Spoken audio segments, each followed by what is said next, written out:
Le pays le plus heureux du monde, ce n'est pas forcément l'image qu'une journaliste suédoise avait de la Finlande. La première fois que j'étais là, c'était un peu comme la Russie, c'était des crucides.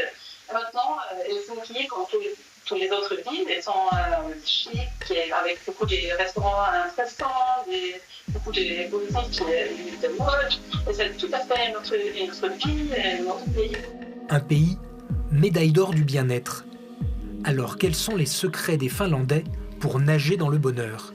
Ce n'est pas la richesse, les revenus sont moins élevés en Finlande que chez ses voisins nordiques. Mais selon la journaliste, le pays est très égalitaire, ce qui contribue à limiter les jalousies. Comme il n'y a vraiment pas beaucoup de différence entre gens, il n'y a pas beaucoup de nouveaux riches en Finlande, on n'a pas beaucoup d'argent, les autres changent non plus, beaucoup d'argent, ça rend plus heureux. Et comme les pays scandinaves, la Finlande se distingue par une forte redistribution et des services publics de qualité. Les gens en Finlande, ils ont beaucoup de confiance dans l'État, confiance dans la société peut résoudre des problèmes. L'école est très bon en Finlande, le système de santé, la police en Finlande est le meilleur du monde, et il y a une chance de vivre dans une société où tout va bien. Enfin, l'étude des Nations Unies s'intéresse pour la première fois spécifiquement au bonheur des immigrés, et là aussi, la Finlande se hisse à la première place. Les immigrants en Finlande sont les plus heureux du monde aussi. Parce qu'il y a pas mal d'immigrants, 7% environ des Finlandais en médecine dans les autres pays. Et comme ça, ils sont bien intégrés. Mais on n'a pas des banlieues comme en France ou en Suède aussi, où il y a vraiment des problèmes. Les banlieues en Finlande sont plus intégrées. Ce ne sont pas seulement les plus pauvres qui habitent dans les banlieues. En résumé, une société égalitaire et apaisée, une grande confiance dans l'État, ce seraient les clés du bonheur à la finlandaise. Alors, on l'a entendu dans ce reportage, les Finlandais estiment avoir la meilleure police du monde. Est-ce que c'est ça le bonheur, avoir la meilleure police du monde ? En partie, parce que derrière le fait de sentir qu'on a la meilleure police du monde, il y a un message qui dit « je me sens en sécurité, je me sens bien, je peux sortir ». Et le sentiment de sécurité, ça fait partie au fait du sentiment d'être heureux. Et on constate que dans des pays où il y a peu de corruption, comme par exemple la Finlande ou d'autres pays scandinaves, on a l'impression que le service public, et notamment le service public de la sécurité, est de meilleure qualité et que du coup on se sent bien, on peut sortir dehors, on peut profiter de la vie. Ça fait partie de ce qui fait qu'on est heureux. Intéressant aussi dans cet exemple finlandais, le fait qu'il y ait peu de ghettos communautaires et qu'apparemment les immigrés sont intégrés et se disent heureux. Ça, c'est un aspect vraiment très intéressant de ce qui explique le bonheur. On voit que lorsqu'on crée des divisions au sein des gens et qu'on crée des haines, au fait, le fait de haïr quelqu'un d'autre nous fait du mal à nous-mêmes. On est malheureux si on se sépare de quelqu'un d'autre ou si on dénigre quelqu'un d'autre. Dans des pays où il y a une meilleure intégration, c'est-à-dire où les gens peuvent vivre ensemble sans trop de difficultés, sans créer des ghettos, à ce moment-là, on se rend compte que les gens qui peuvent connaître et découvrir des cultures différentes, en profitent, se sentent pas menacés, se sentent pas mal du fait de la présence des autres. Alors que quand on crée des ghettos communautaires ou quand on sépare les gens, quand il y a peu de communication, en fait, quand on connaît mal l'autre, on en a plus peur. Et la peur, c'est pas du tout un sentiment qui favorise le bonheur. Donc plus une société est bien intégrée, plus les gens qui en sont membres sont heureux. Alors il y a aussi d'autres choses intéressantes, c'est que ces pays nordiques qui sont les plus heureux connaissent aussi des taux de suicide relativement élevé. Comment expliquer ce paradoxe ? Je vous pose la question à vous.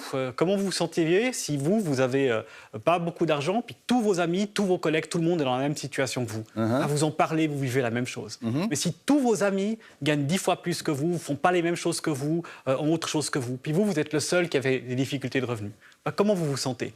Extrêmement mal. C'est beaucoup plus dur d'être malheureux parmi plein de gens heureux que d'être malheureux parmi plein de gens malheureux. Au fait, le bonheur, c'est aussi un sentiment relatif. Et les pays dans lesquels, en général, les gens sont heureux, si vous êtes malheureux dans ces pays-là, le sentiment de malheur est encore plus grave et c'est là qu'il y a plus de risques de suicide. Ça veut dire que les pays scandinaves, la Suisse aussi, resteront toujours en tête ou parmi les pays les plus heureux du monde ? Pas forcément, ça dépend un peu de ce qu'on fera dans notre avenir. Je crois que le but pour les gens, c'est d'essayer de faire que ces pays soient le plus heureux possible. Mais la réalité, c'est que ça dépend de beaucoup de choses qui sont sous notre contrôle. Nous avons, et c'est important de le savoir, dans nos mains les clés du bonheur dans 5, dans 10, dans 15 ans. Mais demain, on aura des autres défis qui auront un impact majeur sur notre bonheur.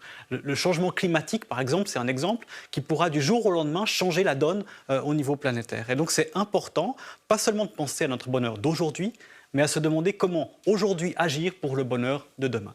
Cela dit, cette notion de bonheur, elle est discutable. Est-ce que notre bonheur, à nous, ici en Occident, est comparable au bonheur relatif à la philosophie bouddhiste, par exemple ?